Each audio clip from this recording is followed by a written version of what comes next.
बेकार जा रहा है। तो बताओ कोई ऐसा होगा कि जो आधा एनर्जी बेकार जाने देगा? नहीं। तो अब हम लोगों को सोचना है कि हम लोग ऐसा क्या करें कि हमको पूरा का पूरा एनर्जी मिले एसी का, ठीक है, मतलब मैं फुल साइकिल को यूटिलाइज कर पाऊं। तो इसके लिए मुझे एक ऐसे डिवाइस के बारे में सोचना है और इसी को हम क्या कहते हैं? Full wave rectifier. तो फुल वेव रेक्टिफायर करके तुम क्या कर सकते हो? पूरे साइकिल को यूटिलाइज कर सकते हो, ठीक है, एनर्जी के पॉइंट ऑफ व्यू से पूरे साइकिल को यूटिलाइज कर सकते हो। अब दिमाग में एक सवाल आ रहा होगा कि सर पूरे साइकिल को यूटिलाइज करने के लिए डिजाइन कैसा होना चाहिए, ठीक है। तो फुल वेव रेक्टिफायर का जो डिजाइन है वो दो तरीके का हो सकता है, ठीक है। एक बोलते हैं ब्रिज डिजाइन और एक बोलते हैं सेंटर टैप डिजाइन। तुम्हारा जो किताब में डिजाइन है वो कौन सा है? Centre tap design. अब सेंटर टैप डिजाइन क्या होता है? कुछ लोग ये भी सोच में पड़ गए है ना, कुछ लोग ये भी सोच में पड़ गए कि सेंटर टैप डिजाइन क्या होता है, दिखा दो। अच्छा, ट्रांसफार्मर को पढ़ाया है ना मैंने भाई जम के, तो अगर सोचो अब तो लोग सर ट्रांसफार्मर का डिजाइन क्यों दिया होता है किताब में? ध्यान से सुनो, ट्रांसफार्मर की एक और खासियत होती है। ट्रांसफार्मर क्या करता है? तो देखो ट्रांसफार्मर के बारे में लोग नहीं समझते। ट्रांसफार्मर जो है सोर्स और लोड को अलग भी करता है, ये भी ट्रांसफार्मर की खासियत है। जरा सोचो, सोर्स एक तरफ और लोड एक तरफ, है ना। तो ट्रांसफार्मर की एक बहुत खूबसूरत सी बात है, ट्रांसफार्मर सोर्स और लोड को एक दूसरे से अलग भी करता है। खैर अब आगे बढ़ते हैं। तो अभी हम लोग जो पढ़ेंगे वो है हमारा सेंटर टेप ट्रांसफार्मर। कौन सा ट्रांसफार्मर है हमारा? Centre tap transformer. समझ में आया?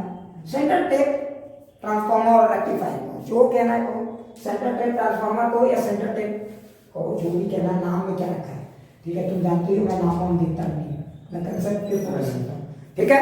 तो चलो, तो देख अभी जो हम लोग का टॉपिक है वो है सेंटर टेप रेक्टिफायर, ठीक है। तो जो वो वॉशरूम के बंद कर दो, खुला रहता है, मेरे को अच्छा नहीं लगता है वॉशरूम का, ठीक है। तो ध्यान से सुनो। हाँ, अब आगे बढ़ते हैं, थोड़ा सा एकदम आराम से समझना सेंटर टेप रेक्टिफायर का डिजाइन कैसा है। तो देखो तुम लोग भी ट्रांसफार्मर तो देखो ना भाई, ट्रांसफार्मर में एक तरफ क्या होता है? प्राइमरी, और एक तरफ क्या होता है? सेकेंडरी। तो प्राइमरी में आप कनेक्ट कर दो सोर्स को, प्राइमरी में किसको कनेक्ट कर दो? सोर्स को, बहुत अच्छे। और सेकेंडरी में कनेक्ट कर दो किसको? आपने लोड को। क्लियर?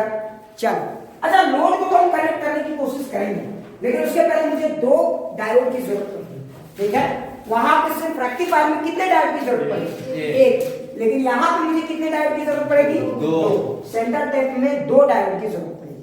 समझ में आया?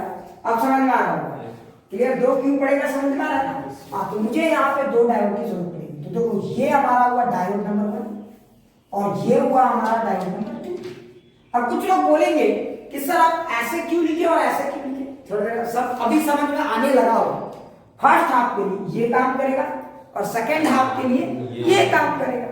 देखो खूबसूरती को देखो, समझ आ रहा है? अगर सिर्फ आप एक रखोगे तो बस वन टाइम ही यूटिलाइजेशन होगा, सेकेंड टाइम क्या होगा? तो हम दो डायोड लेंगे, ठीक।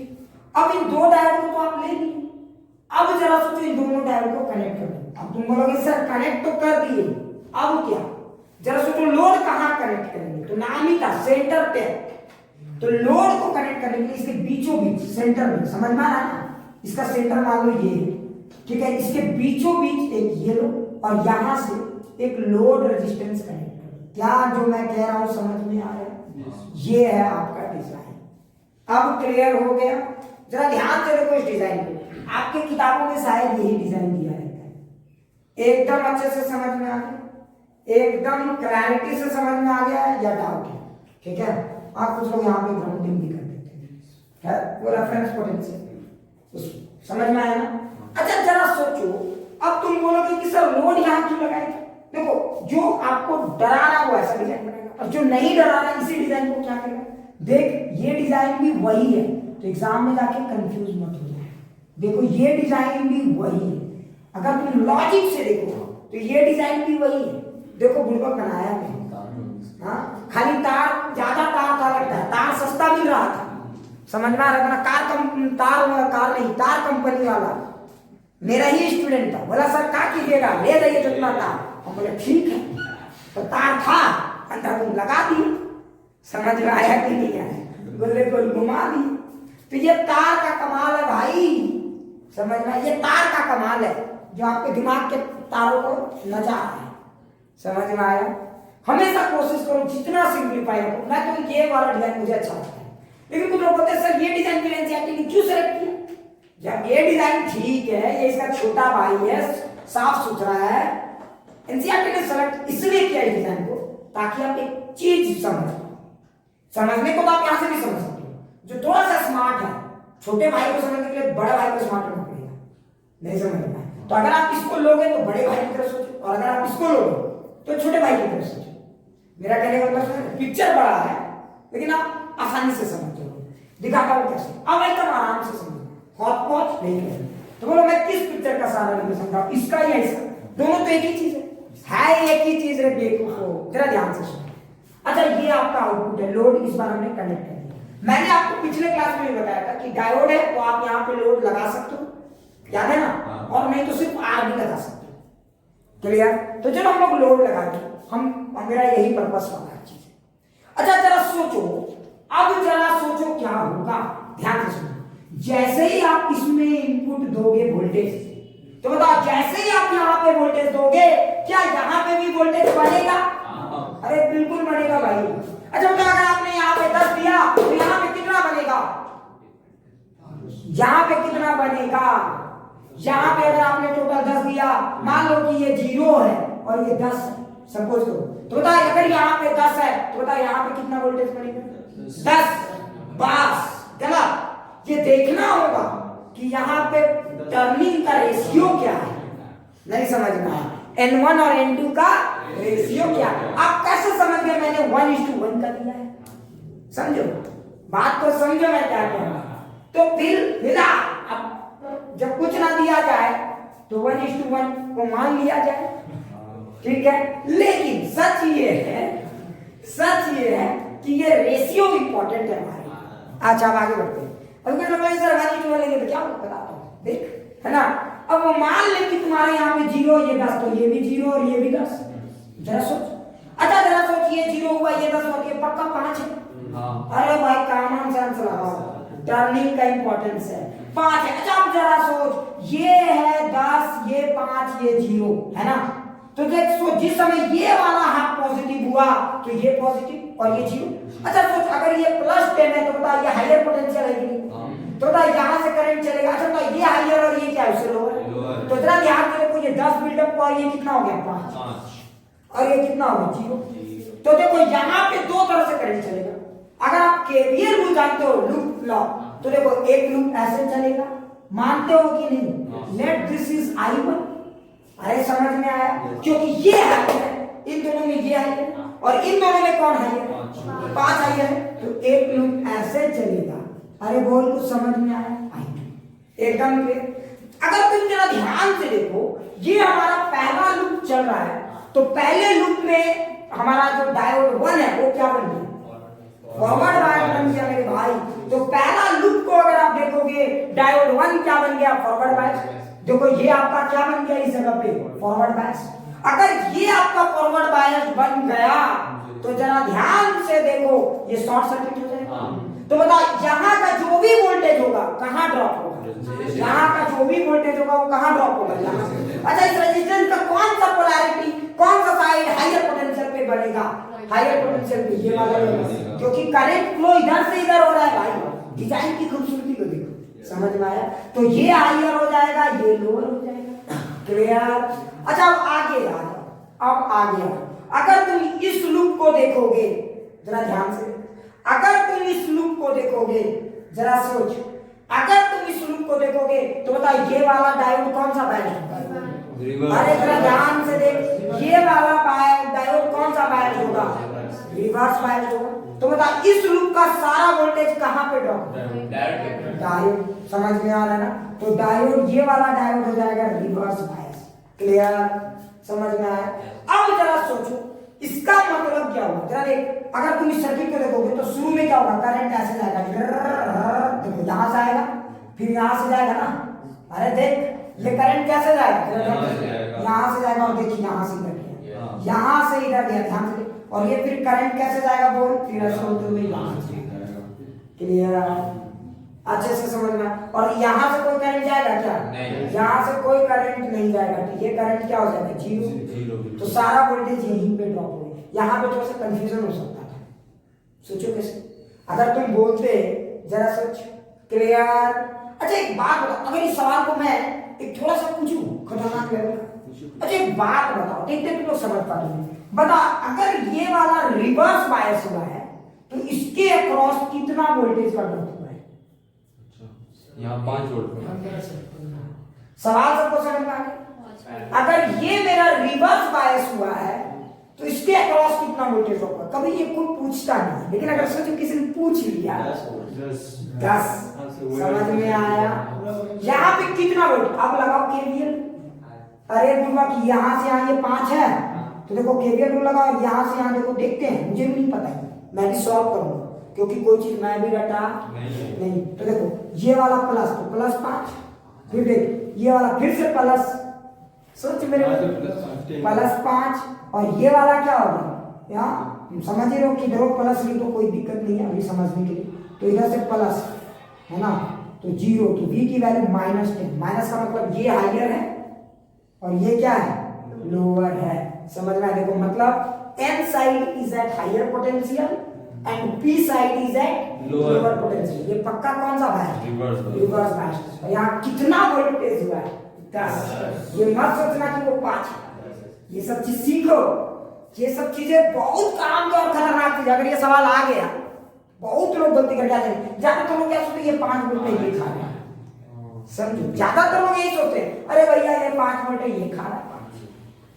ना ना ना, समझो क्या समझ में आया मैं क्या कहना चाहता हूँ।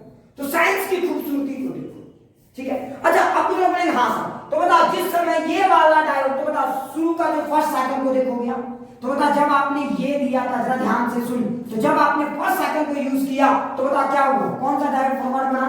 तो D1 क्या बन गया? Forward bias. और D2 क्या बन गया? Reverse bias. तो करंट का फ्लो सिर्फ यहां से यहां हुआ, यस या नो? अरे करंट का फ्लो सिर्फ कैसे हुआ? ऐसे हुआ। तो देखो ये वाला पोटेंशियल, ये वाला पॉइंट टर्मिनल हायर पे है और ये वाला लोअर पे है। समझ में आया कि नहीं? अच्छा ये फर्स्ट आपकी कहानी। अच्छा बताओ सेकंड आप में जाओ, जब पोलैरिटी पलट जाएगा, समझो जब पोलैरिटी। अच्छा फर्स्ट आपने याद रखना, ये 0 से 10 समझाने के लिए। अच्छा बता, ये 10 रहता है या बदलता रहता है? बदलता रहता है, लेकिन जब तक ये पॉजिटिव है तब तक तो डेटा काम आएगा, समझ। जैसे ही ये वैल्यू पलट गई, अब ये वाला हो गया हायर, मान लो ये हो गया हायर और ये हो गया लोअर। अब बताओ क्या होगा? अब देखो, अगर तुम इस सर्किट को फिर से देखोगे तो ऐसा दिखेगा और फिर से ऐसा दिखेगा। अरे बहुत समझ में आया? अब बताओ ये वाला डायोड क्या हो जाएगा? तो देखो ये 0, 10, 5, समझ में आया? तो बताओ अब ये वाला डायोड क्या हो जाएगा? करंट एक बार ऐसे जाएगा, तो ये हो गया फॉरवर्ड बायस, और एक बार करंट ऐसे जाएगा। इस रूप में देखो ऐसे जाने की कोशिश करेगा ना करंट भाई। अरे करंट ऐसे जाने की कोशिश, ये हाइयर ये लोअर, तो हाइयर फ्लो, तो ये हो गया रिवर्स बायस। क्लियर? अरे बोल, अच्छा ये रिवर्स बायस हो गया, तो बताओ अब जो वोल्टेज मिल रहा है, देखो अभी भी खासियत क्या है? कुछ लोग सोच रहे होंगे सर करंट, अगर देखो ये वाला टर्मिनल हमेशा हाइयर पोटेंशियल पे, चाहे करंट इधर से जाए तब भी हाइयर पे, और अगर करंट इधर से जाए तब भी हाइयर पे। कुछ लोग ऐसे होते हैं जो बहुत सारे पार्टी को फंड देते हैं एट द सेम टाइम। क्यों? ई पार्टी जीते तो भी हमरा मलाई, ई पार्टी जीते तो भी हमरा मलाई, समझ में? तो पार्टी फंड, कुछ चालाक लोग होते हैं जो हर अलग अलग पार्टी फंड में पैसा डालते हैं ताकि हर तरह का मलाई खा पाए। तो ये वाला रेजिस्टेंस देखो D1 से भी कनेक्टेड है, तो इधर से भी आया तो मलाई खाया, समझ में? इधर पॉजिटिव बना इधर, और जब इधर से गया सेकंड हाफ, नहीं समझा? सेकंड हाफ सोचो, समझ में आ रहा है?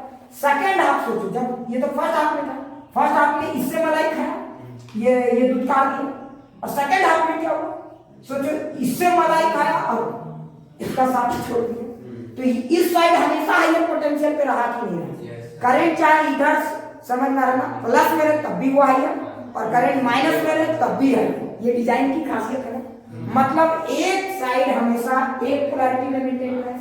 तो बताओ भले आपका एसी में पोलैरिटी बदला है, प्लस से माइनस हुआ, क्या इस जगह की पोलैरिटी बदली? नहीं बदली। मतलब जिस समय आपका प्लस था उस समय भी प्लस, और जिस समय आपका माइनस था उस समय भी प्लस। समझ में आया कि नहीं? क्लियर? क्या ज्यादा फास्ट हो गया? अच्छे से समझ में आ गया? क्या रिपीट करने की जरूरत है या एक एक पॉइंट क्लियर हो गया? क्लियर हो गया ना? हाँ बिल्कुल। तो एक बार मैं शॉर्ट में पिक्चर को बना देता हूँ ताकि आपको एकदम क्लियर हो जाए, एक एक चीज समझ में आ जाए। अब क्लियर हो गया आमना? ठीक है। अच्छा देखो, तो पहला जो डिजाइन मैंने बनाया था टिंग टिंग टिंग डिंग डिंग डिंग। अच्छा देखो, ये हमारा डायोड 1, ये डायोड 2, ये बढ़िया सा डिजाइन टिंग हो गया। अच्छा बताओ, जब ये वाला हायर, देख अगर ये 10 5 0 तो समझ में आ रहा होगा, ये बन गया फॉरवर्ड, ये और ये क्या हो गया रिवर्स, ऐसा हो गया, है ना? हाँ, शुरू में डिजाइन ऐसा लेगा कि नहीं भाई? शुरू में ये डिजाइन लेगा। क्लियर? अच्छे से समझ में आ गया? तो देखो करंट ये वाला शुरू का, है ना? अच्छा, जैसे ये पोलैरिटी पलट गया, देखो डिजाइन में क्या चेंज आएगा, ये हो जाएगा फॉरवर्ड करंट इन और बाद वाला रिवर्स, तो वो ओपन करंट ऐसे। तो देखो इधर से भी देखो करंट का डायरेक्शन ये, इधर से भी देखो करंट का डायरेक्शन ये, मतलब ये हमेशा हायर पोटेंशियल। ध्यान से क्या समझ में आया?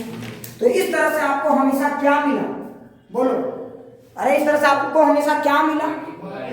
हाँ, एक ही तरफ का पोलैरिटी मिला। तो देखो आपने इनपुट में डाला था ये, आपको इधर देखोगे तो यही वाला हायर पे है, और अगर इस पे भी देखोगे तो वही वाला हायर पे है। तो +1 वाला भी 1 है, 2 वाला भी 2। नहीं समझ में? ये इनपुट प्लस माइनस है, लेकिन आउटपुट प्लस है। तो अगर आप इसको कंबाइन करोगे 1 और 2 को, तो देखो अगर आप इसको पूरा कंबाइन करोगे तो ये आपका आउटपुट में क्या मिलेगा? 1। समझ में? नहीं समझ में? अब जरा सोच, अच्छा ये आपका सेंटर टैप रेक्टिफायर है, देखो आप। अच्छा एक बात बताओ, क्या ये डीसी करंट है? बिल्कुल। क्या ये डीसी है? बिल्कुल। लेकिन सिर्फ कहने को डीसी है। समझ में आया? हाँ, समझ में? बाय डिफॉल्ट डीसी स्टेटमेंट है, लेकिन क्या ये दिल से डीसी को इसको अपनाएगा? इसको अपनाओगे तो ऐसा ही लाइट मिलेगा। समझने की कोशिश करो। मुझे कांस्टेंट लाइट चाहिए, होने वाला नहीं चाहिए, मुझे रिपल फ्री चाहिए। समझ में आ गया? यहाँ तक क्लियर हो गया? अच्छा इसकी एडवांटेज क्या है? अच्छा हाफ वेव से ये थोड़ा ज्यादा एडवांटेजेस है। क्या एडवांटेज है समझ में आया? क्लियर? इसमें ये है कि आप फर्स्ट हाफ को भी यूटिलाइज कर सकते हो और सेकंड हाफ को भी यूटिलाइज कर सकते हो, पहला एडवांटेज। अच्छा दूसरा मुझे बताओ, अगर आपका पीक वोल्टेज यहाँ पे V0 है, तो बताइए अगर आपका पीक वोल्टेज यहाँ पे V0 है, ये 1:1 है, तो यहाँ पे पीक वोल्टेज कितना दिखेगा? V0/2 दिखेगा। सोचो क्यों? अरे सोचो क्यों भाई? याद करो, अगर ये याद करो 1:1 है, तो मतलब ये 0 है तो ये वाला 0, ये 10 तो ये वाला 10, है ना? तो ये हो गया 5। तो सोचो 1:1 है, तो देखो 10 और 5 यही वाला वोल्टेज डिफरेंस मिलेगा, और ये वाला वोल्टेज डिफरेंस आप यूटिलाइज नहीं करो। यानी कि अगर जिस समय ये रेशियो 1:1 है, तो आपका जो इनपुट वोल्टेज है, ध्यान से सुनो, तो रेशियो अगर 1:1 है, तो इनपुट वोल्टेज का अगर पीक V0 है, तो आउटपुट वोल्टेज या V पीक मानते हैं, तो आउटपुट वोल्टेज का पीक क्या होगा? Vp/2 होगा। समझ में आ रहा है कि नहीं? अच्छा अगर मैं चाहता हूं कि इनपुट वोल्टेज का भी पीक वही आए तो आउटपुट वोल्टेज का पीक आए, तो बता मुझे वहां पे कहां पे चेंजेस करने की जरूरत है? हाँ, सेकेंडरी में चेंजेस करने की। अगर सेकेंडरी में टर्निंग ज्यादा कर रहे तो ये चीज गेम बदल जाएगा। अरे कौन समझ में? तो अगर आपने रेशियो 1:2 की थी, उस समय V इनपुट तो आपका V पीक है, तो V आउटपुट क्या हो जाएगा? V पीक के बराबर। ये सब चीज समझ पा रहे हैं पॉइंट्स? तो ये है सेंटर टेप की कहानी। क्या किसी को डाउट है? क्या किसी को डाउट है? अच्छा एक और चीज समझ में आ गया, यहाँ पे जिस समय ये फॉरवर्ड बायस होता है, तो दूसरा डिवाइस के अक्रॉस कितना वोल्टेज ड्रॉप होता है, ये समझ में एकदम क्लियर हो गया ना? कहीं पे डाउट है तो पूछो, तो डरना नहीं है, सिर्फ सोचना है। सेंटर टेप रेक्टिफायर सबको समझ में आ गया? अच्छा एक बात बता, इसमें ये सब समझ में आ गया होगा, VRMS क्या होगा? ये तो वही है, ये वही है, याद करो। VRMS इसका वही होगा, V0/√2। अच्छा V एवरेज भी वही होगा, V एवरेज भी क्या होगा? वही होगा, जो नॉर्मल होता है 2V0/π, है ना? ये सब क्लियर? तो फटाफट लिख लो।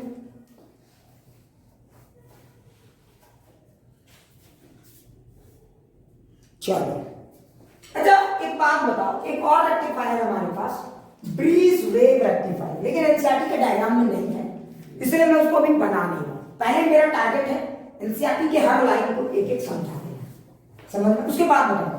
अब समस्या क्या, बताओ मेरे पास रेक्टिफायर है, आपके पास रेक्टिफायर है, बिल्कुल है, इस तरह का डिजाइन है। क्या आप लोग इस रेक्टिफायर से खुश हो? नहीं। इसका परफॉर्मेंस बहुत अच्छा नहीं। अगर मैं लिटरली कहूँ ना कि बड़ा घटिया टाइप का रेक्टिफायर है, खाली बस इसने फॉर्मेलिटी पूरा कर दी है। जैसे आपके घर पे गेस्ट आता है ना, मन तो नहीं है भैया रुकिए, लेकिन हाँ भैया रुक जाइए ना, अच्छा लगेगा, खाना खा के जाइएगा, खाना खा के जाइएगा, और अंदर अंदर पूरा पकड़ा है कि भैया जल्दी भागे तो अच्छा रहेगा, बहुत डिस्टर्ब करते हैं। समझने की कोशिश करो, मैं क्या समझ रहा हूँ ना। तो ये उसी तरह का, ये फॉर्मेलिटी है सिर्फ। ये जो रेक्टिफायर है ये क्या फॉर्मेलिटी है, इसमें आपको आउटपुट में कुछ भी दम नहीं है भाई। रिपल बहुत ज्यादा है, डिवाइस आपका सांस से तोड़ लेगा, समझो। तो मैं क्या करूं, मैं ऐसा कुछ बुद्धि लगाऊंगा कि मुझे रिपल फ्री डिवाइस मिले, रिपल फ्री आउट डीसी मिले, समझ में। अच्छा बताओ ज्यादा अच्छा कौन सा आउटपुट है, ये वाला या ज्यादा अच्छा इस तरह का डीसी माना जाएगा? डीसी का बात हो तो 100% परफेक्ट डीसी है। तो डीसी का एग्जाम ये भी पास किया, ये भी पास किया, लेकिन ये जस्ट पास किया है, और ये एकदम बढ़िया से बैंड बाजा बाराती के साथ पास किया है ना। हाँ समझ में आया कि नहीं? तो अब मैं चाहता हूं कि मुझे डीसी मिले, लेकिन बढ़िया वाली डीसी मिले, समझ में आया? समझ में आया ना, रिपल फ्री डीसी मिले। तो तुम एक और बुद्धि लगा सकते हो, रिपल फ्री डीसी चाहिए तो क्या बुद्धि लगानी है, तो तुम डिजाइन में छोटा सा मॉडिफिकेशन करोगे और तुम्हें रिपल फ्री डीसी मिलने लगेगा। अच्छा याद, मैं एक बार हमेशा कहता हूँ, ठीक है, मैंने मान लिया पहले करा, लेकिन मैं कंसेप्ट थोड़ी खराब हो जाता है।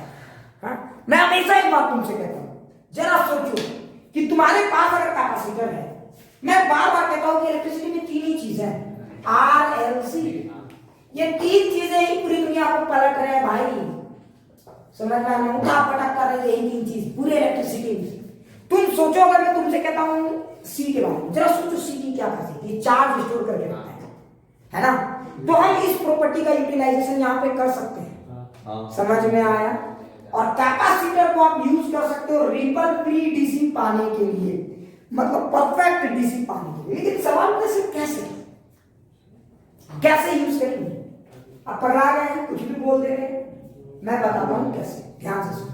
सोचो, मान लो हमने एक डायोड लिया ऐसा, ध्यान से सुनो, एक डायोड ऐसा लिया, अच्छा अब तो यहां से डायोड दे, अब क्या करें, लोड को डायरेक्ट मत लगाओ, लोड के साथ लोड, अच्छा मान लो आप घर में टीवी चला रहे हो, लोड हो गया, आप मान लो कुछ और चला रहे हो, लोड हो गया, तो लोड यहाँ लगा दी जो हम ऑपरेट करना चाहते हैं, तो उसी में मलाई मिल रहा है, ठीक है। अगर सिर्फ ऐसे करते तो आपको बस एक बार मलाई मिला, ब्राक, फिर कुछ देर शांत, फिर ब्राक शांत, फिर ब्राक, समझ में आ रहा है? एक साइकिल में ब्राक, दूसरा साइकिल में, एक हाथ में ब्राक और दूसरा में शांत, फिर ब्राक शांत, तो इस तरह का मैं चाहता हूँ एकदम ऐसे ही, कोई ये ना बोले, मतलब पता ही नहीं कि Barack Barack Barack Barack Barack, ये अच्छा नहीं लग रहा है, हालांकि इसको त्राक त्राक त्राक मारोगे अच्छा नहीं लगेगा उसको, है ना, बोलना जो मारना है एक बार फैसला क्लियर। तो अब मैं क्या करूँ, तो आप ना लोड तो लगाते ही हो, खुशी की बात है, लेकिन लोड क्या है ना, एक और डिवाइस को लगा है, वो क्या है आपका कैपेसिटर, और ये आपका क्या है लोड। अब आप खुश हो, ये जो है ना, अगर इस तरह का अरेंजमेंट कर दिया तो आपको रिपल फ्री डीसी मिलने लगेगा। इससे फायदा क्या सर नीचे भी डायोड नहीं, आप लगा सकते हो, नहीं भी लगा सकते, अभी यही चीज तो इसका फायदा है। इससे क्या फायदा मिले आपको, दो डायोड का जरूरत नहीं, एक तो फुल वेव में दिक्कत था, दूसरा को डायोड चाहिए, और एक और चीज मैंने नहीं ध्यान दिया, जो दूसरा का डायोड था उसको वोल्टेज की सहने की क्षमता भी ज्यादा होनी चाहिए, याद करो, क्योंकि पहला वाला जो फॉरवर्ड था वो तो ठीक है, लेकिन दूसरा वाला डबल वोल्टेज खा रहा था, तो वोल्टेज सहने की क्षमता भी तो होनी चाहिए डायोड में। डायोड बड़े सोफिस्टिकेटेड होते हैं, समझ में, मिली में और माइक्रो में तो इनकी जिंदगी रहती है, और कहीं आप मिली और माइक्रो से उठ के सिंपल में आ गए एम्पियर और एम्पियर में, तो ब्राह्म ब्रीम हो जाते हैं, समझ में आ रहा है?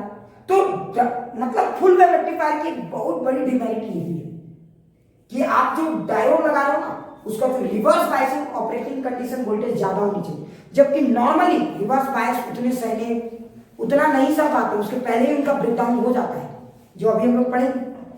तो इसीलिए मैं कहता हूं कि सेंटर टेप अच्छा दो मामलों में नहीं है। पहला, डायोड का पीक इनवर्स वोल्टेज रेटिंग अच्छा होना चाहिए, मतलब डायोड में अपोजिट वोल्टेज सहने की क्षमता होनी चाहिए, ठीक है, उसको पहले ही कहीं ना जेनर ब्रेकडाउन हो जाए, पहला ये होना चाहिए। और दूसरा, उसमें रिपल अच्छा खासा है ना, तो इसलिए आप उतना तवज्जो नहीं दे। अच्छा बताओ, उससे भी बढ़िया चीज एकदम लाख गुना बढ़िया, अगर रिपल फैक्टर की बात करोगे तो लाख गुना बढ़िया रिपल फैक्टर तुमको उससे सस्ते में मिल रहा है, तो किसको प्रेफर करो? सस्ता वाला, ऑफ कोर्स सस्ता वाला भाई, इसलिए नहीं कि सस्ता है, इसलिए कि बेहतर भी है। समझ में आया? जैसे ट्रांजिट फिजिक्स का प्रोडक्ट सस्ता है ही, सस्ते में सबसे अच्छा नहीं सस्ता तो बहुत नहीं है जितना लोग क्लेम करते हैं कि हमारा इंस्टीट्यूट, लेकिन हाँ बेहतरीन के मामले में जब आप इसको क्या बोलते हैं रेशियो में जाओगे, आप जो इनपुट देते हो और आपको जो आउटपुट मिलता है यहाँ से, वो सबसे बेहतर है। पता नहीं किसी को लगता है नहीं लगता, मैं नहीं कह सकता ऐसा। तो अब मैं ऐसा क्या करूँ, तो मैंने यहाँ पे लगा दिया कैपेसिटर। आपने तो बोला सर कैपेसिटर लगा दिया, कौन सा करिश्मा अजीबा हो गया, कैपेसिटर तो हम रोज देख रहे हैं, हमें तो कभी दिमाग में नहीं आया। दिखाता हूँ कैसे, देख। अच्छा जरा सोच, अगर जैसे तुमने कैपेसिटर लगा दिया और तुमने ये एसी भी लगा दिया, सोचो इनपुट देना शुरू कर दिया। अच्छा एक बात मैं लिखेगा कोई बहुत ही शानदार, बहुत ही शानदार, सुनो तो मजा आ जाएगा। अब जरा सोचो, तुमने यहाँ पे एक बात बताओ, जैसे तुमने कैपेसिटर लगा दिया, फील करना मेरे प्यारे बच्चों। अब सोचो ये जीरो है और यहाँ का वोल्टेज बढ़ रहा है, 1 वोल्ट 2 वोल्ट, ये देखो 1 2 3 4 5 6 10 8 10 8 10, अब 10 के बाद 8 तो घटेगा, 8 होगा लेकिन भावनाओं को समझो। तो देखो जरा, ठीक है, हाँ तो जरा देख, अगर ये वोल्टेज बढ़ रहा है, देख बढ़ रहा है। अच्छा जिस समय ये हायर पोटेंशियल पे बताओ, ये डायोड क्या हो जाएगा? फॉरवर्ड बायस मानते हो। और जैसे ही ये फॉरवर्ड बायस होगा, बोलो कैपेसिटर का तो आधा जानते हो, पहले तो ये चार्ज होने का मूड में रहेगा, पहले चार्जिंग होगा ना, पहले क्या होगा? चार्जिंग होगा। तो बताओ कैपेसिटर चार्ज भी हो रहा है, यहाँ से करंट भी जा रहा है, मानते हो कि नहीं? अच्छा बताओ, अगर ये फॉरवर्ड बायस हो गया, जरा ध्यान से जरा तो अगर ये फॉरवर्ड बायस हो गया तो उस समय सारा का सारा वोल्टेज इसी लाइन में आ जाएगा, पैरेलल में आपको वोल्टेज भी मिलेगा और आपका कैपेसिटर भी साथ के साथ चार्ज भी होगा। क्या बात है, समझ में? लेकिन ये कब तक होगा, ये भी खूबसूरत सा पहलू को देखो। तो ये वोल्टेज जब तक बढ़ेगा मैक्सिमम तक ये भी बढ़ेगा, क्योंकि कैपेसिटर कब तक चार्ज होता है? जब तक कि इनपुट वोल्टेज कैपेसिटर चार्ज बराबर ना हो, यानी कैपेसिटर का वोल्टेज और इनपुट वोल्टेज मैच ना कर। तो बता यहाँ पे 2 वोल्ट दिया, कैपेसिटर सेटिस्फाइड हो गया, हाँ भैया, तब तक 3 हो गए, कैपेसिटर बोला और दीजिए तुम थोड़ा सा, फिर कैपेसिटर बोला भैया आप ठीक है, तब तक 4 आ रहा खाइए देते हैं, बड़ा मजेदार है, समझ में आया? तो कैपेसिटर यहाँ से लेकर यहाँ तक तो चार्ज होगा, मानते हो कि नहीं? तो आउटपुट भी यहाँ से लेकर यहाँ तक मिलेगा। लेकिन जरा सोचो, जैसे ये 10 कहानी में बस, अब सोचो जैसे ये 10 के बाद 9 हो गया, बोलो क्या होगा? जैसे ये वोल्टेज घट गया, कैपेसिटर का वोल्टेज तो 10 वोल्ट, कैपेसिटर तो फुल्ली चार्ज है। अब बताओ कैपेसिटर अपना रुतबा दिखाना शुरू करेगा? अरे करेगा कि नहीं करेगा भाई? कैपेसिटर 10 वोल्ट का, ये बेचारा 9 वोल्ट का, ले गेम पड़ गया उल्टा। कुछ समझ में आया क्या करो? कुछ समझ में आया क्या करो? इनपुट वोल्टेज जैसे ही घटने लगा, अरे जरा सोच, अब बताओ, अच्छा जरा सोच, ये जैसे घट के 9 हो गया, ये ऐसा हो गया, और कैपेसिटर क्या 9 हो गया क्या? ना, कैपेसिटर बड़ा चालबाज है, चार्जिंग के समय तो धड़ाक से चार्ज ले लिया, जैसे ही ये फुल्ली चार्ज हो गया, मान लीजिए 9.9 थोड़ा सा घटा, तो कैपेसिटर उस समय कितने पे? 10 पे। अब बताओ कैपेसिटर हायर पोटेंशियल पे है या इनपुट वोल्टेज? कैपेसिटर। अब बताओ अगर इधर हायर हो गया तो डायोड अब क्या हो गया? रिवर्स हो गया। और डायोड जैसे ही रिवर्स हो जाता है, डायोड की रेजिस्टेंस भी तो इनफाइनाइट हो जाती है, और डायोड क्या करता है? सर्किट, समझ में? कैपेसिटर से डायोड बोला तू अब चुप हो जा, सर्किट काट और चुपचाप अब देख, हम इधर से मुद्दा संभालेंगे। समझ में आया कि नहीं आया? अब बताइए, डायोड अभी भी तो 10 है, अब डायोड अकेला इस आरएल को संभालेगा। समझ में आया? समझ में आया कि नहीं? हाँ, डायोड उस आरएल को क्या बोलेगा? दुख भरे दिन गयो रे भैया, सुख भरे दिन आयो। समझ रहा है? अब ये कैपेसिटर ये तो ओपन सर्किट हो गया, अब ये सर्किट के अंदर से कट गया। अब बताओ ये कैपेसिटर क्या करेगा, अब यहाँ से डिस्चार्ज समझ में आ रहा है कि और ये कैपेसिटर अब अपना चार्ज के थ्रू यहाँ पे वोल्टेज रखने की मेंटेन करने की कोशिश करेगा। तो तुम बताओ, अब बताओ कैपेसिटर डिस्चार्ज होता है कि नहीं होता? कैपेसिटर की वोल्टेज भी घटती है, मान दो, लेकिन क्या इतनी तेजी से घटती है? ना ना ना। तो कैपेसिटर का भी वोल्टेज घट रहा है और इधर भी इनपुट चेंज हो रहा है। कैपेसिटर का वोल्टेज घट रहा है और इनपुट इधर भी चेंज हो रहा है। मान लो कि कैपेसिटर का वोल्टेज घट के यहाँ तक आ गया, तब तक फिर से वापस इनपुट यहाँ पे आ गया। तो देखो ये वाला नहीं कुछ फील कर पाए, कैपेसिटर स्लोली घट रहा था ना। अरे मान लो कैपेसिटर घट के, मान लो पहले क्या था कैपेसिटर 10, तो कैपेसिटर घट के 10 से जब तक 60 पे आया तब तक वो तो 10 से 0 -10 और फिर 60 पे, नहीं समझ 60 तक। अब जैसे ही इसका इनपुट वोल्टेज 60 से ज्यादा होगा, बोलो फिर से फॉरवर्ड होगा, फिर से फॉरवर्ड होगा कि नहीं? अरे बोलो फिर से फॉरवर्ड होगा और फिर से कैपेसिटर क्या होगा, फिर से चार्ज होगा। तो ऐसा लगता है नहीं आया कि नहीं? एकदम फील आ गया। और फिर से बोलो क्या होगा, फिर से इधर हो गया कैपेसिटर फिर से चार्ज, बोला आ रहा टेंशन मत, हम जैसे डिस्चार्ज होता है टेंशन मत, मेरे पास एनर्जी आते रहता है। समझ रहा है? फिर से बोलो ये क्या हो, फिर से डॉटेड लाइन में क्या बताना था वो समझ में आ रहा है ना, डिस्चार्ज। लेकिन ये पूरा सर्किट कंटिन्यू है। अब बताओ पहले से कम रिपल हुआ कि रिपल पहले से कम हुआ? मैं तुम्हें जानकारी के लिए बताता हूँ, इस रिपल को आप पूरी तरह से हटा सकते हो, यही तो खूबसूरती है साइंस की। अब देखो फिर से कैपेसिटर क्या हुआ, फिर से कैपेसिटर सर्किट को समझ में आ रहा है ना? कहानी समझ पाए ना भाई, कहानी समझ पाए ना कि पूरा रिपीट करने की जरूरत है। हाँ बोल, एक चीज समझ में आ रहा है, मजा आ रहा है। अब सोच, जैसे ही कैपेसिटर 10 हो गया वो 9 हो गया, सर्किट ऑफ, कैपेसिटर इसको चार्ज कर रहा है। अच्छा कैपेसिटर जब तक इसके हेल्थ डिस्चार्ज हो रहा है, यहाँ का वोल्टेज को वो मेंटेन कर रहा है, लेकिन क्या यहाँ की वोल्टेज घटेगी कि बढ़ेगी? घटेगी। ज्यादा तेजी से ये घट रही है, ये घट रही है, हाँ ज्यादा तेजी से ये चेंज हो रही है। और ये फिर वापस जब तक आएगा तब तक थोड़ा ही सा घटा था। कैपेसिटर बोला जैसी कैपेसिटर की एनर्जी थोड़ी डाउन होने लगी, आगे बोला भैया आपकी एनर्जी डाउन, तब तक एक बूस्ट और मिल गया, जिसको बूस्टर शॉट कह रहे हो। नहीं समझ में आया? अरे बोल समझ में आया? और इस तरह से ये सर्किट हमेशा क्या रहेगा, बोल ऐसे कंटिन्यूअसली चलता चला जाएगा। अच्छा एक चीज तुम लोग के दिमाग में एक सवाल और आ सकता है कि चार्ज, एक सेकंड सुनो प्लीज, पहले तो सुनो, तुम लोग के दिमाग में एक सवाल और आ सकता है कि चार्जिंग के समय ये फटाक से चार्जिंग कैसे हो गया था? समझ में आ गया? हाँ, क्योंकि चार्जिंग के समय ये डायोड फॉरवर्ड हो गया, समझो।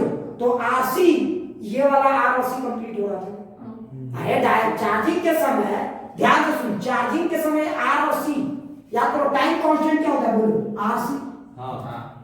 नहीं समझ में? हाँ यही ना डिसाइड करता है भैया कि कोई कैपेसिटर किस रेट से चार्ज होगा या किस रेट से नहीं होगा।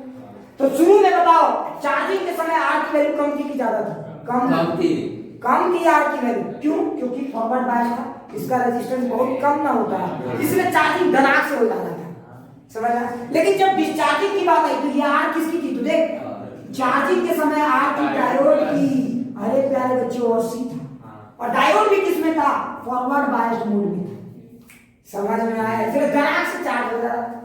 क्लियर? अरे चार्जिंग के समय इसी ऐसे ही ना चार्ज हो रहा था भाई, ऐसे ही ना चार्ज हो रहा था। दूसरे बोलेंगे आरएल का क्या हाल चल रहा है?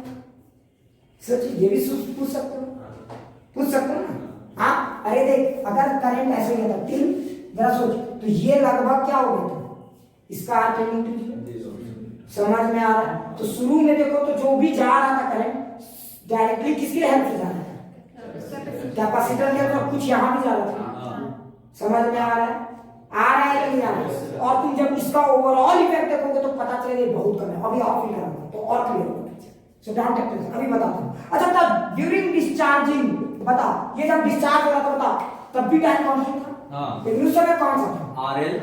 आर किसका? लोड का। और सी। समझ में आया या नहीं? क्लियर? अब एक सेकंड, तुम इस पूरे गेम का प्रकरण में समझो। मैं चाहता हूं रिपल फ्री जिंदगी। मैं क्या चाहता हूं? रिपल फ्री जिंदगी। मैं चाहता हूं रिपल मुझे ना के बराबर मिले। तो इससे मुझे क्या फायदा होगा बताओ? अगर रिपल मुझे ना के बराबर मिले तो बोल मुझे इससे क्या फायदा होगा? तो तुम ध्यान से देख, रिपल अगर तुम्हें ये वाला वैल्यू जितना कम चाहिए, तुम कोशिश कोशिश करो कि इसका जो रेट ऑफ डिस्चार्जिंग है वो एकदम कम, ज्यादा से ज्यादा कर पाओ। टाइम कॉन्सेंट जितना ज्यादा होगा, टाइम कॉन्सेंट जितना ज्यादा होगा उतना ज्यादा टाइम लेगा, हाँ उतना स्लो हो जाएगा। अब टाइम कॉन्सेंट ज्यादा करने के लिए लोड थोड़ी बढ़ा सकते हो, घर में टीवी है तो टीवी करने से थोड़ी नहीं बढ़ाओगे, तो क्या करो सी बढ़ाओ। सी अगर आप बहुत ज्यादा ले लोगे ना, तो जितना ज्यादा सी लोगे, ये पिक्चर पता है उतना ज्यादा क्लोज हो जाएगा। नहीं समझ में आया? ये थोड़ा और ज्यादा और सी ले लोगे, अगर आप सी बहुत ज्यादा ले लोगे लगभग ये पिक्चर स्ट्रेट लाइन रहेगा। नहीं समझ में आया? इतना स्लो डिस्चार्ज होगा कि वो लगभग स्ट्रेट लाइन पकड़ लेगा। अब एक सेकंड, अब सी ज्यादा लेने से क्या फायदा होगा, ध्यान से सुनो, अब तुम्हें उस सवाल का भी जवाब मिल जाएगा। So don't take tension. सी ज्यादा लेने से क्या फायदा होगा, समझ? सी ज्यादा लेने से डिस्चार्जिंग का खेल एकदम क्लियर तक समझ में आ रहा है। जितना ज्यादा सी लोगे रिपल उतना कम होगा, समझ में आया ना? रिपल फ्री जिंदगी मिलेगी। पहला ये बात एकदम क्लियर। दूसरा क्या फायदा होगा? अच्छा एक बात बता, जिस समय, अच्छा एक बात बता, ड्यूरिंग डिस्चार्जिंग, बता ड्यूरिंग डिस्चार्जिंग ये वाला तो ऑफ हो गया था, कैपेसिटर एसी में ऑपरेट हो रहा था या डीसी में? ट्रांजिएंट में ऑपरेट हो रहा था। कैपेसिटर को सिर्फ एक आर मिनट दिख रहा था, नहीं समझ में आया? तो ट्रांजिएंट रिस्पांस का कंसेप्ट काम कर रहा था। लेकिन जब ये चार्ज हो रहा था तो उस समय एसी वाला कंसेप्ट भी काम कर रहा था। तो बताओ, अगर तुम कैपेसिटर का रेजिस्टेंस की बिहेवियर को देखोगे तो एक्स इज इक्वल टू क्या होता है, 1/ओमेगा-c। नहीं समझ आ रहा है? समझ आ रहा है नहीं आ रहा? और जितना ज्यादा सी होगा उसका रेजिस्टेंस उतना कम होगा। और सोच, अगर इसका रेजिस्टेंस कम तो पैरेलल में ओवरऑल का रेजिस्टेंस और भी कम, उससे भी कम होगा। तो उस समय आरएल की बोलती नहीं चलेगी। समझ में आ रहा है? नहीं समझ में आ रहा? उस समय आरएल की बोलती नहीं चलेगी, क्योंकि जितना कम रहेगा करंट प्रेफर इसी से होके जाना पसंद करेगा ना, समझ में? इसलिए सी जितना ज्यादा लोगे तुम्हें दोनों जगह फायदा मिल जाएगा, एकदम दिमाग से चार्जिंग का भी फायदा मिल जाएगा और इधर डिस्चार्जिंग स्लो भी हो जाएगा। तो जितना तेजी से, अगर मान लो कि चार्जिंग स्लो होता तो फिर पीछे रह जाता है। नहीं समझे? समझ में आया कि नहीं? तो इस तरह से आपको जो सर्किट आउटपुट मिल रहा है वो लगभग क्या मिल रहा है, एक डीसी ऑपरेटिंग। एकदम कंसेप्ट क्लियर हो गया? किसी को लग रहा है मैंने बहुत टफ बता दिया? अच्छा इसमें खास बात है, देखो तुम एक चीज तुमने ध्यान दिया, बताओ इसमें जब आप लिखते थे आप इसमें VRMS देते थे। मान लो अगर किसी ने एक सिर्फ वोल्टेज लिखा V, अगर सिर्फ एक वोल्टेज लिखा था मैं इसी में तो VRMS लिखा होता, याद है? मैंने बार बार बोला, अगर एक वोल्टेज लिखा जाता तो VRMS क्या लिखा जाता? V। तो एक वोल्टेज माने V, एक वोल्टेज माने V। अच्छा बताओ, अब तुम सोचो इस रेक्टिफायर की क्या खासियत है, आउटपुट। अच्छा बताओ, यहाँ पे VRMS है V, जरा सोचो तो बताओ यहाँ पे VRMS कितना होगा? क्या V होगा या उससे कम या उससे ज्यादा? तो तुम ध्यान से देखो, ये तो लगभग कांस्टेंट है भाई, और ये पिक वाला वैल्यू है। अरे जरा ध्यान से देख, ये पिक वाला वैल्यू है ना, तो यहाँ पे VRMS मिलेगा √2V। सोचो क्यों, सोचो क्यों, सोचो क्यों, सोचो क्यों? अरे मूर्खो, अरे ध्यान दो, समझो क्यों। अच्छा तुझे लॉजिक लगा, बता आपने जब V लिखा था तो वो V क्या, ये वाला V था ना, वो तो RMS था। और वो क्या होता है, RMS वैल्यू जो होता है वो V0/2 और वो जो मिल रहा है वो V0 मिल रहा है। सच बोलूं तो वो क्या है, V0 है भाई। ये क्या है, V0, और ये क्या है? अब समझ ही गए, भावनाओं को समझो, ज्यादा टप पड़ा समझ में आ गया? √2V, V इसको ठीक तो है, क्लियर है? एक एक चीज समझ में आ गया? तो इस तरह से आपको एक बढ़िया अच्छे क्वालिटी का डीसी मिल सकता है। हो गया? चलिए, तो अब हमारा जो अगला टाइप है वो है हमारा ब्रीज रेक्टिफायर। ठीक है? अब तो लोग ब्रीज रेक्टिफायर का नाम काफी है, ब्रीज, स्टोन ब्रीज, याद आ रहा है ममता? हाँ एकदम याद आ रहा है। तो ब्रीज रेक्टिफायर में ब्रीज रहेगा हमारा, वही घटिया सा ब्रीज रहेगा, ऐसा ऐसा डिजाइन रहेगा। ठीक है? अब देखो, ये हो गया आपका इनपुट, समझ में आ रहा है ना? ये तार हो गया, ठीक है? और समझ में वहां पे गैल्वेनोमीटर का पेट फाड़ते थे, गैल्वेनोमीटर पेट फाड़ता था, यहाँ कौन मारेगा, लोड। ये हो गया आपका आयरन। समझ में? अभी आप पे डायोड लगाना है। एक बार इधर से जाने देना है, मतलब इधर देखो हम कैसे डिजाइन समझ रहे हैं। इधर से जाने देना है और इधर से जाने नहीं देना है। अब बस हो गया, एक पकड़ का था, नहीं से ना सब अपने आप डिजाइन तैयार है। तो रटोगे तो फंसोगे, समझो ना बस। ये हमारे देख। अच्छा अब इस डिजाइन को देख, इसमें कुछ ऐसा नहीं है कि तुमको एकदम डर लगेगा। आराम से देख, इस डिजाइन को सब समझ में आ जाएगा। यहाँ हमारे पास कितने डायोड है? चार। तो अब यहाँ रेशियो मत लगाने लगा, ठीक है? कुछ लोग बोलेंगे सर्किट 1/2 देन IRL is 0। समझे? ठीक है। यहाँ पे हम लोग क्या दे रहे हैं? AC। क्या दे रहे हैं हम लोग यहाँ पे? AC। अरे लोगों, ये पिक्चर जैसे देखते हैं दिमाग में इतना हटा गया है, फिट हो गया है कि और कोई चीज फिट नहीं कर पाते। इसका थोड़ा घुमा के भी लगेगा, तुरंत दिमाग में यही पिक्चर आता है। हाँ, मान लो हम RL यहाँ भी लगा देंगे तो तुमको लगेगा नहीं कि ये पागल वाला है, लगेगा ये स्टूल ब्रिज वाले, ये फिटेड है। ठीक है। अच्छा सोच, अब तुमने तो ये लगा दी, बड़ा खुशी की बात है। अब हम इसमें क्या देने वाले हैं? AC की DC? AC रे भाई, क्या देने वाले हैं? AC। क्लियर? अच्छा AC दोगे तो बताओ, कभी ये हायर कभी ये। AC तो जानते हो सुख और दुख की साइकिल में। हाँ, समझ में आया ना? तो हम AC दे रहे हैं, समझ आया? तो इसको हायर बनाते हैं और इसको थोड़ा देर के लिए लोअर। अच्छा बताओ, अगर ये हायर हो गया AC में और ये लोअर हो गया तो बोलो क्या होगा? अब क्या होगा? करंट फ्लो करेगा। देखो करंट ऐसे जाएगा, टिंग टिंग टिंग। अच्छा गया। अब बताओ करंट जब ऐसे गया, मतलब करंट कौन से रास्ते को चुनेगा? D1 या D2? D2। तो देखो यहाँ पे D2 हो गया फॉरवर्ड बायस, ये बन गया शॉर्ट सर्किट। तो शुरू में क्या होगा? जब ये हायर होगा तो देखो ऐसे जाएगा, ऐसे जाएगा ना करंट? अरे जाएगा भाई। उसके बाद बताओ ये करंट यहाँ आने के बाद किसको चुनेगा? RL को या D4 को? हाँ, कुछ लोगों से D4 को चुकाने चुनेगा, डायोड मार के गड्ढे बाद में रिवर्स में ये इतना बड़ा मुंह पाड़ दिया कि डर से भाग गया। हाँ, यहाँ रहता है लेकिन ये अभी बिल्ली है, सब पार के रख लिए, नहीं समझ में? सब साथ इसी के साथ रहेंगे, बड़ा बढ़िया आली शेर है, समझ में आया ना? अब सोच करंट बता, इधर से जाएगा, ये इधर से जाएगा, इधर से। अच्छा जब करंट इधर से गया तो जरा ध्यान से देख, ये RL हायर हो गया और ये क्या हो गया? लोअर। फिर से देख, ये क्या हो जाएगा? ये क्या हो जाएगा? देख तो करंट ऐसे गया टिंग, इधर तो जाएगा क्योंकि सर्किट कंप्लीट करना है, तो इधर से गया टिंग ड्र, फिर ऐसे जाएगा, ऐसे जाएगा। यहाँ आना है तो समझ रहे हो? हाँ क्लियर? तो बता, अब अगर ऐसे गया तो फिर देख ऐसे,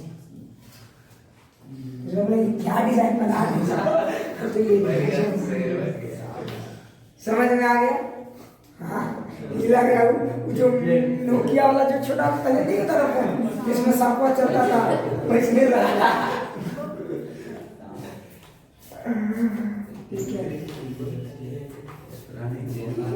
लेकिन जो भी अच्छा है, हमको भी डिजाइन आता है, तो कल से फाइनल शुरू करो। हाँ है ना?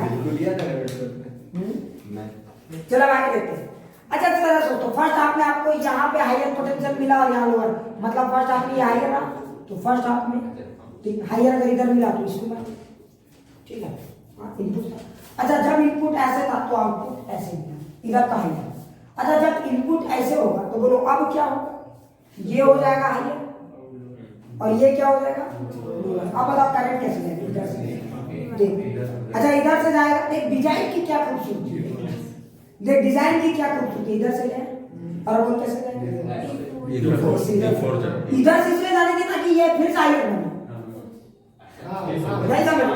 नहीं तो अगर इधर से जाने देते तो गेम पलट ना जाता, तो फिर समझ में लगा जैसी का ऐसी लगता, नहीं समझ? इधर से जाने देंगे तो उधर एक साइड से डालेंगे, खाली रास्ता बदल दिए भैया, समझ? तो जैसे ही इधर से गया बोल क्या होगा? फिर से ये शॉर्ट सर्किट। तो देखिए इस बार नीचे से बनाओ ऐसे, ये वाला हो गया शॉर्ट, ये तो खत्म, फिर से बीच में आ गया आर। देखो फिर से ये हायर हो गया, ये फिर से क्या होगा? बोलो यहाँ आएगा तो फिर D1 ये हो जाएगा ऐसा, क्या फील आ रही है? एकदम अच्छे से समझ में आ गया? कहाँ से? यहाँ से गया, यहाँ आया, बोल किधर जाएगा? इधर जाएगा, फिर बोल किधर जाएगा? अच्छा उसके बाद फिर इधर आएगा। प्लस से माइनस की तरफ मूव करते हैं ना, charge positive charge higher potential lower, तो यहाँ से आ गया, फिर यहाँ गया, अब इधर कैसे जाएगा? वापस से घर ये भाई तुम लोग रहने दो, करंट सर्किट क्लोज भी होना चाहिए। उसी में घूमता है। बहुत सारा चीज है। हाँ ये एक क्वेश्चन आया हुआ है।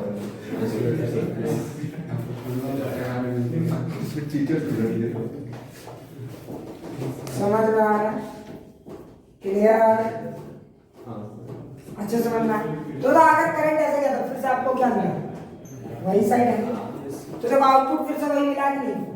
तो बताओ सेंटर ये क्या था? Bridge rectifier. तो देखो इसमें भी वैसा ही डिजाइन मिला जैसा आप सोच, लेकिन फिर से अच्छा इसका रिपल अच्छा है कि खराब है? खराब है। सबसे बढ़िया इसके जस्ट पहले वाला बेस्ट था। इसमें तो और दिक्कत क्या है, इसमें 4 वोल्ट चाहिए डायोड, या कादों को गड़बड़ाया तो पूरा मैचे हाथ के आ जाएगी।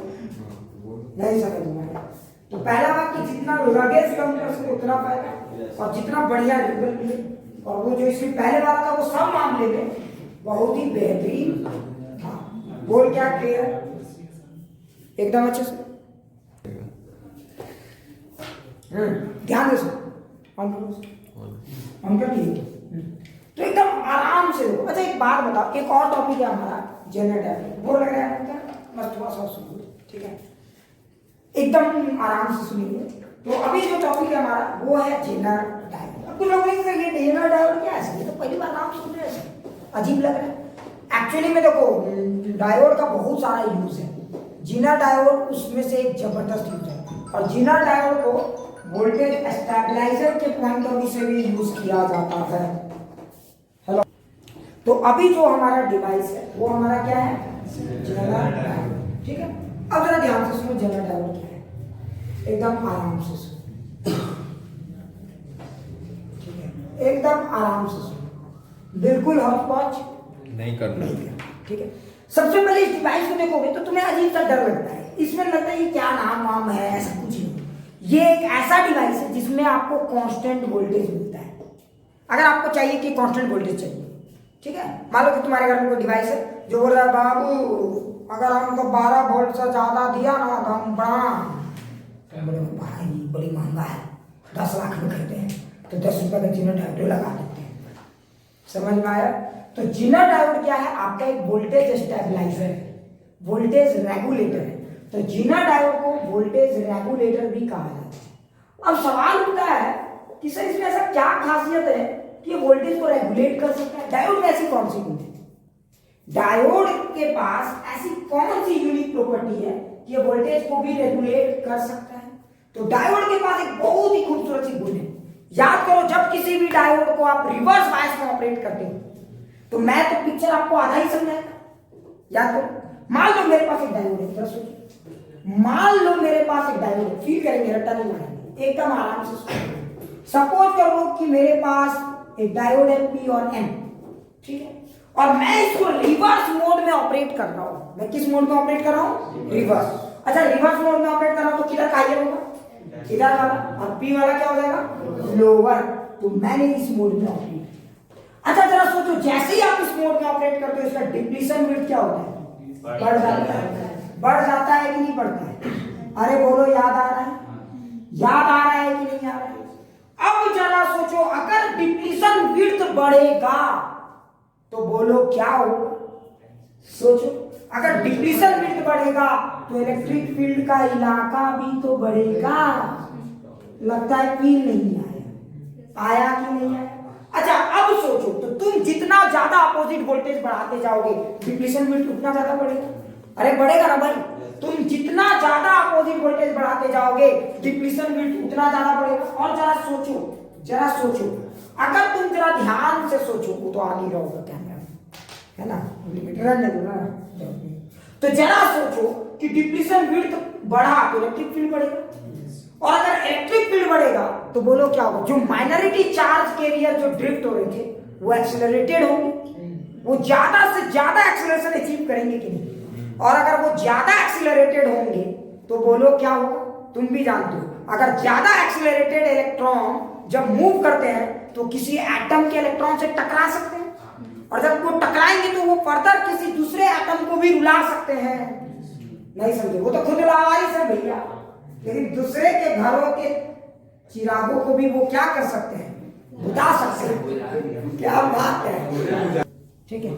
अब जरा सोचो तो बताओ, अगर ये इलेक्ट्रिक फील्ड ज्यादा तो बोल क्या होगा, जितना दूरी तक इलेक्ट्रिक फील्ड रहेगा एक्सेलरेशन का चांस उतना ज्यादा है, और चार्ज जितने ज्यादा है एक्सेलरेट होंगे बोलो क्या होगा, उतना ज्यादा उनमें वेलोसिटी आएगी, और जितनी ज्यादा उनमें काइनेटिक एनर्जी होगी वो दूसरे एटम्स के भी इलेक्ट्रॉन को क्या कर सकते हैं, उखाड़ सकते हैं। और अचानक से बोलो अगर तुम एक ऐसा टाइम आता है कि इलेक्ट्रिक फील्ड इतना ज्यादा हो जाता है, चार्जेस में इतनी ज्यादा काइनेटिक एनर्जी आ जाती है कि वो दूसरे एटम के चार्जेस को भी उखाड़ने लग जाते हैं, तो अचानक से चार्जेस की काउंटिंग घटती है, या अचानक से बाढ़ आ जाती है, बाढ़ आ जाती है। ऐसे ही है जैसे डैम का दीवार, डैम से धीरे धीरे पानी लीक हो रहा है, और अचानक से एक लिमिट से, समझते हो ना, एक लिमिट से ज्यादा होगा तो अचानक से क्या होता है, डैम का दीवार टूटने से क्या होता है, अचानक से पूरा एवलांच आ जाता है कि नहीं। हाँ समझ में आ रहा है ना, समझने की कोशिश करो। उसी तरह यहाँ पे क्या होता है, जब तक इलेक्ट्रिक फील्ड बढ़ा रहे थे तो सोचो क्या हो रहा था।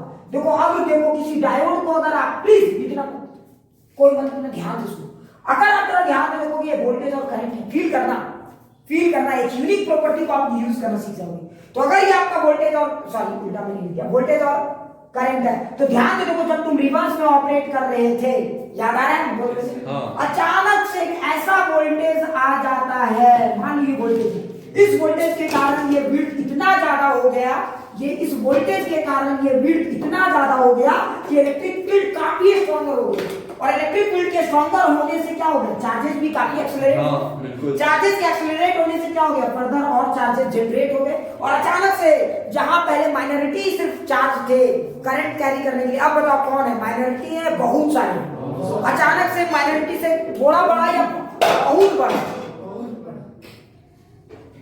अचानक से क्या हुआ, बहुत बढ़ गया, अचानक से सडन बहुत ज्यादा चार्जेस अवेलेबल हो गए कि नहीं, और अचानक से यहाँ पे बोलो क्या होगा, उसी वोल्टेज में तुम देखोगे अचानक से बहुत ज्यादा करंट आ गया, और देखो और अचानक से बताओ अब ये ग्राफ क्या होगा, उस वोल्टेज में करंट अचानक से बहुत बड़ा या थोड़ा बड़ा, बहुत बड़ा, और अचानक से करंट का ये ग्राफ दिखाता है।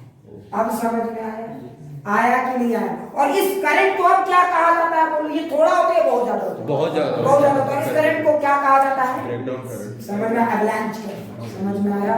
और इस वोल्टेज को क्या कहा जाता है, इस वोल्टेज को कहा जाता है जीनर वोल्टेज, समझ में, एवलांच वोल्टेज, जिस वोल्टेज के कारण तूफान आया, समझ में आया, जेनर वोल्टेज। क्लियर, अरे बोलो फील आ गया, अरे बोलो फील आ गया, समझ में आया कि नहीं आया, क्लियर। अचानक से अब इसी खासियत को यूज किया जाता है जेनर डायोड में, ये याद रखना फंक्शन, ये बड़ा इंपॉर्टेंट पॉइंट है, इस इलाके को ही यूज किया जाता है वोल्टेज रेगुलेशन। आपको डिजाइन देख के पूछ देगा किस इलाके को यूज किया जाता है वोल्टेज रेगुलेशन, समझ में आया, ये इलाका क्यों यूज करते हैं, कैसे यूज करते हैं, तो अगले क्लास में बताएंगे। आज खाली बता रहे कि जेनर डायोड बेसिकली होता है, ठीक है। अब कैसे इस खूबसूरत, ये तूफान को भी लोग यूज करना जानते हैं, यही तो खूबसूरती है। तुम और हम देखेंगे, एवलांच देखेंगे, बोलेंगे आप ऊपर को चले, और साइंटिस्ट उस एवलांच करे तो बोलते अच्छा इसको कैसे यूज करना है, समझो, यही अंतर है हमारे और उनके थॉट्स में, क्लियर। इसको हम यूज करना चाहते हैं, क्लियर, अच्छे से।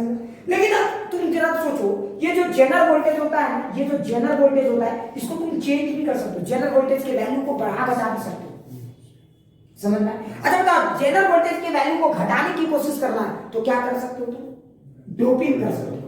अगर तुम सोचो डोपिंग करते समय तुमने हाईली डोपिंग की होगी, तो याद करो जितना ज्यादा डोपिंग होता है, समझ में याद आ रहा है, इलेक्ट्रिक फील्ड उतना ही खतरनाक बनता है। याद करो जितना ज्यादा डोपिंग होगा, डिप्लीशन विड्थ उतना ही खतरनाक, इलेक्ट्रिक फील्ड बहुत खतरनाक, याद आ रहा है, इलेक्ट्रिक फील्ड की मैग्नीट्यूड खतरनाक बनी, समझ में आ रहा है कि नहीं आ रहा है, नहीं समझ में आया। तो तुम अगर चाहते हो तो तुम डोपिंग करके तुम जनरल वोल्टेज को रेगुलेट कर सकते हो। अगर तुमने डोपिंग ज्यादा कर दी तो जनरल वोल्टेज कम हो जाएगा, अगर तुम डोपिंग कम कर दोगे तो जनरल वोल्टेज बढ़ जाएगा। मतलब आप डोपिंग के हेल्प से इस जनरल वोल्टेज को रेगुलेट कर सकते हैं। समझ में आया? तो ये सवाल पूछा जाता है जनरली। आपके जो आजकल के जो डिवाइस है, जो गैजेट्स है, वो कम वोल्टेज के लिए होते हैं, कम वोल्टेज के लिए होते हैं, 2 वोल्ट 4 वोल्ट 5 वोल्ट में ऑपरेट होते हैं। तो मतलब आजकल के जो जेनर डायोड्स आप बनाने की कोशिश करते हो, जेनर डायोड्स भी जो बनते हैं वो कम वोल्टेज के लिए ही बनाए जाते हैं। तो कम वोल्टेज के जेनर डायोड क्या नॉर्मल डायोड से बनेंगे या कुछ खास उसमें करना होगा? उनमें कुछ खास करना होगा, क्योंकि नॉर्मल डायोड भी जेनर डायोड है, लेकिन उसका समझना है ब्रेकडाउन वोल्टेज, जहां पे ब्रेकडाउन होता है, जहां पे तूफान आता है जिस वोल्टेज में, वो ब्रेकडाउन वोल्टेज थोड़ा ज्यादा है। समझ में आया? और जेनर डायोड किस मामले में उस डायोड से अलग है, आप समझ में आया? जेनर डायोड, एक चीज याद रखना, जनरल डायोड की बात हो और जेनर डायोड की बात हो, तो जनरल डायोड में ये ब्रेकडाउन वोल्टेज कुछ ज्यादा ही ब्रेकडाउन वोल्टेज होता है। समझ में? 50 वोल्ट 200 वोल्ट ऐसा कुछ। लेकिन अगर आपको 5 वोल्ट में चाहिए, 3 वोल्ट में चाहिए, तो आपको क्या करना होगा? उसको डोपिंग करना होगा। समझ में आया? तो अगर आप डोपिंग करोगे तो ये कुछ ऐसा हो जाएगा। क्लियर? क्या एक एक चीज समझ में आया? तो आपको क्या करने की जरूरत है? डोपिंग। कुछ कुछ चीजें क्लियर हो गई? यस या अभी भी डाउट है? तो आप करोगे डोपिंग। क्लियर? तो जैसे ही आप डोपिंग करते हो, बोलो, वोल्टेज क्या हो जाती है? समझ में आया? अब क्लियर हो गया? डोपिंग करने से बोलो क्या होती है? इलेक्ट्रिक फील्ड और ताकतवर हो जाती है। समझ में आया? और अगर इलेक्ट्रिक फील्ड ताकतवर हो जाएगा तो कम विड्थ में भी ज्यादा एक्सीलरेशन दिया जा सकता है। नहीं समझ रहा है? मतलब कम वोल्टेज में भी ऑपरेट किया जा सकता है। क्लियर? अब अच्छे से समझ में आ गया? तो ये पूरी खेल समझ में आ गई, जनरल डायोड क्या है। और यहाँ पे मैंने पिछला बार डिजाइन क्यों यहाँ पे छोड़ा था, आप समझ में आ गया? अब आपको समझ में आ गया होगा ये डिजाइन कंप्लीट कैसे होगा। बोलो अब समझ में आ गया? तो बता, अगर आप पूरा किसी भी डायोड का कंप्लीट डिजाइन देखोगे, वोल्टेज वर्सेस करंट ग्राफ, तो कैसा बनता है? इधर तो होता ही है और वो इधर भी जाता है, लेकिन एक वोल्टेज तक ही जाता है, उसके बाद अचानक से क्या हो जाता है? क्या अब समझ में आया? तो ये किसी भी डायोड का नॉर्मल है। लेकिन अब सवाल उठता है कि सर जनरल डायोड में क्या अंतर होता है? तो ये नॉर्मल डायोड का, जनरल डायोड में यही डायग्राम कैसा होगा? तो जनरल डायोड में किधर सब कुछ है, बस ये हाँ और बस नहीं समझ में आया? क्लियर? अब एक और चीज सोचो, जनरल डायोड अब पहचानेंगे कैसे कि ये डायोड जनरल डायोड से अलग है? तो जनरल डायोड का जो सिंबल होता है वो देखना, डायोड तो होता ही है, समझ में आना, उसमें बस सींग लगा दो, ये जनरल डायोड का सिंबल है। नहीं समझ? अब तुम भाई कैसे पहचानोगे कि हमारे पास जो डायोड है वो जनरल डायोड है या नॉर्मल डायोड है? सिंबल से। क्या कि बहुत कम अंतर है। तो इस फासले को पहचानने के लिए बस सिंग ही मार देना है। समझ में आया? तो इस तरह से आप जनरल डायोड को पहचान सकते हो। और ये उसका खूबसूरत सा पहलू है। जनरल डायोड में करंट देखो, किसी खास वोल्टेज में अनलिमिटेड करंट को सहने की क्षमता है। ध्यान से देखो, बहुत ज्यादा करंट फ्लो करता है कि नहीं, और इसी का फायदा हम उठाएंगे। अचानक से किसी सर्किट में बहुत ज्यादा करंट फ्लो होगा तो जनरल डायोड इसको खा सकता है, ये उसके नेचर में है। समझ में आया कि नहीं आया? क्लियर? तो हम इसी प्रॉपर्टी का यूज करते हैं वोल्टेज रेगुलेशन के लिए। क्लियर? तो इसको हम लोग नेक्स्ट क्लास में न्यूमेरिकल में समझेंगे, न्यूमेरिकल नहीं, थ्योरी में और अच्छे से समझेंगे कि हम लोग इस प्रॉपर्टी का कैसे यूज कर पाते हैं। ठीक है? हाँ, हेलो।